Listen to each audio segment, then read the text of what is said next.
Hello everyone. Today I will show you my workflow to obtain this Tetris scene in Blender. Without further to say, let's jump to it. First, be sure to use always a reference before doing anything. In my case, I make a screenshot of an online Tetris page. Now, let's add a cube and with the reference start modeling it. First, scale it and move it in the right place. In this case, I will do a main cube and after I will duplicate it to create the pieces. Insert the faces of the cube and then use extrude along the normals option to extrude the faces in.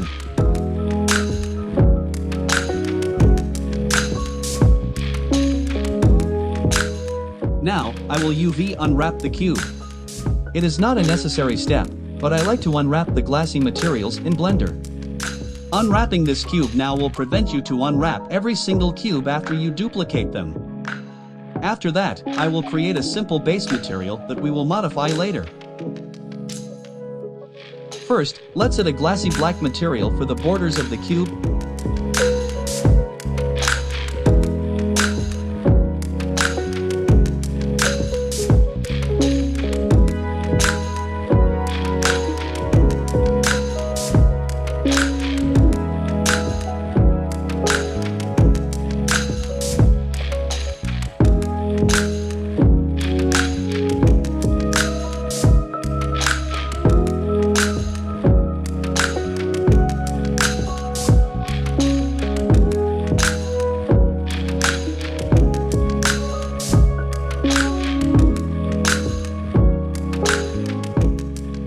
And, after, an emissive color material for the inside.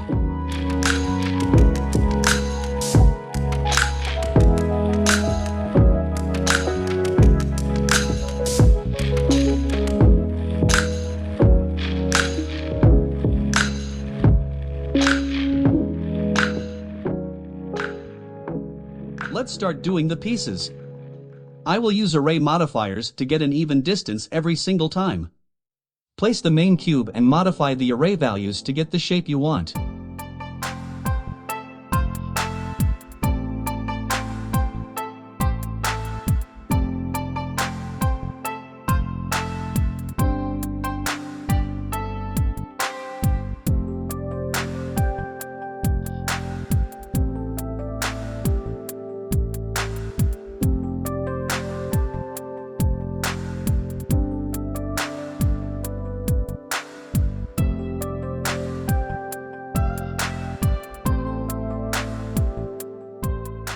Now, I will do the panel. To do that, I will simply extrude a cube following the reference.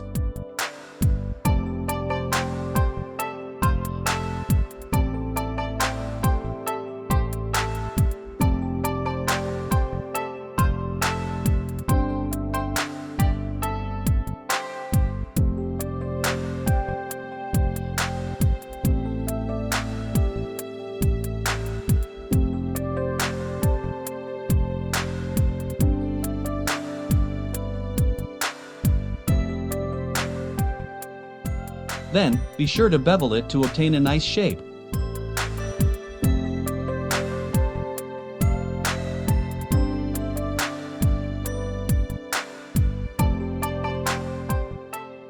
Using the text option inside Blender, you can create the hold and next texts and place them in the right place.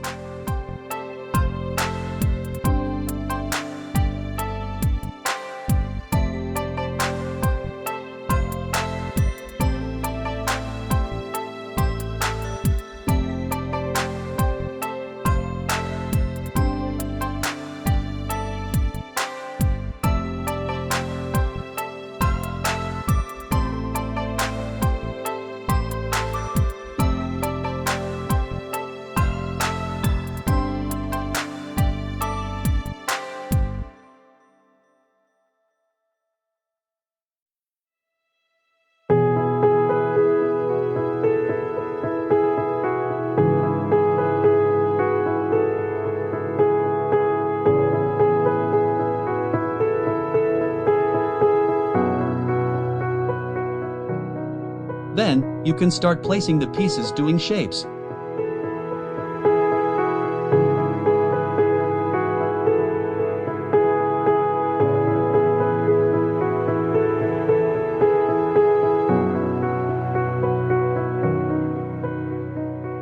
After that, I will modify the materials and create a completely new material for the indicator.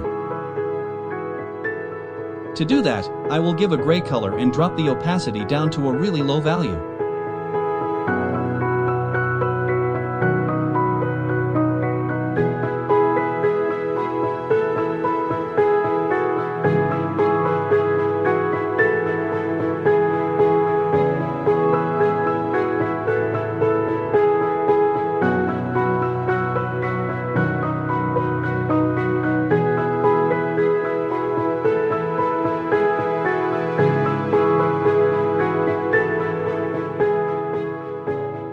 Now let's do the background. Find a nice night city photograph from a stock page like Pexels. Enable the add-on Import Images as Planes in Blender from Preferences and import the photograph. Then connect the color to the emission output and set a value of 1 or so.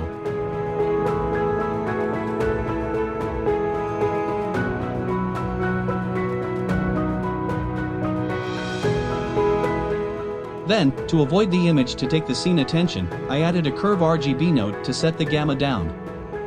After, create a plane and by adding loop cuts, cover behind the panel.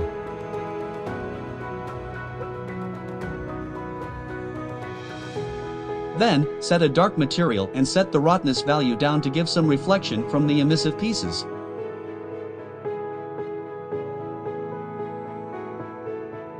Then, create a grid and add a wireframe modifier with a low value and set to true the boundaries option.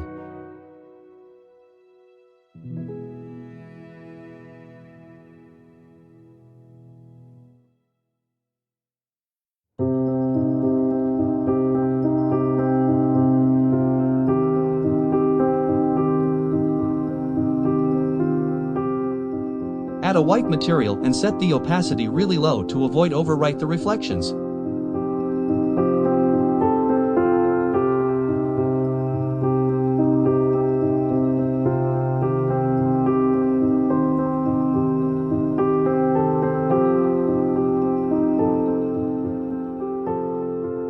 To finish the render, I will use Photoshop to do the composition. Open Photoshop and with the Camera Raw filter add some grain, distortion, sharpness, and do a bit of color correction. Set the temperature down to obtain a retro look and turn up the contrast, saturation, and vibrance. And that's it. Thanks for watching and see you in the next video.